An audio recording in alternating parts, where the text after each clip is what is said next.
His countrymen have called him a bloodthirsty madman. Human rights organizations have accused his soldiers of waging a war of terror on the civilian population. They have accused the rebels of conducting a systematic campaign of abduction, rape and murder. He sang when he launched the RUF in the wake of a student revolt 9 years ago and took his soldiers into the bush to wage war on the government. I have a vision for the people of Sierra Leone. All is to make a revolution, which is progress. Revolution is progress for people, nothing else. Remembered.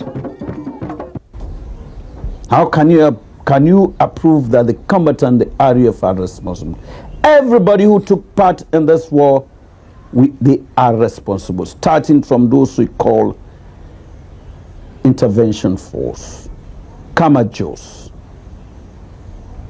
government soldiers, even the RUF. So there is no need to talk about atrocity. Leone. Until recently, Nigerian soldiers of the ECOMOG intervention force watched over a fragile peace here. A heavily guarded house overlooking Freetown. It is here that Sanko returned after the signing of the Lomé peace accords. For a few short months, this house was a focal point of a fragile peace process. And in the end, it was here where the peace process all but collapsed. That ended in early May when 19 unarmed protesters were gunned down outside the house of Corporal Fode Seibanas. No more armed struggler. But the war is a political struggle, what you call democracy. Therefore, we should be given chance to form our own political party. Sanko is our savior, they sing. His political rhetoric strikes a chord here among the poor in Sierra Leone. He preaches an end to the corruption and nepotism that has characterized Sierra Leonean politics since independence. It's the same populist tune. You can work together with the devil to give peace to your people. Anybody else? And you prepared to do that? Oh, yes. Anybody in this country. What about President Keba? I signed Abidjan Peace Accord with him, 96.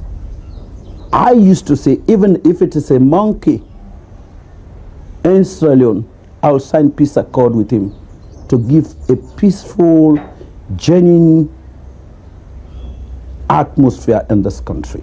It's necessary. Sierra Leone has a complex constitutional structure, and for Sanko to stand any chance of winning power through the ballot box, he has to ensure that his party has a presence in every region of the country.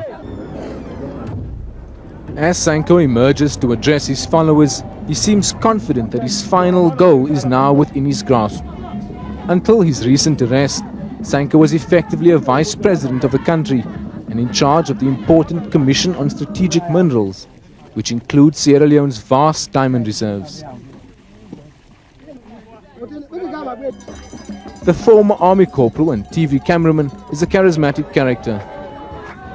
It is in part this charisma he uses to inspire his followers for the task ahead. The field that his real power lies. And so it was that by as early as February this year, 8 months after its signing, 2/3 of the countryside remained under the control of Sanko's troops, with as many as 15,000 RUF fighters reported to be still underarmed.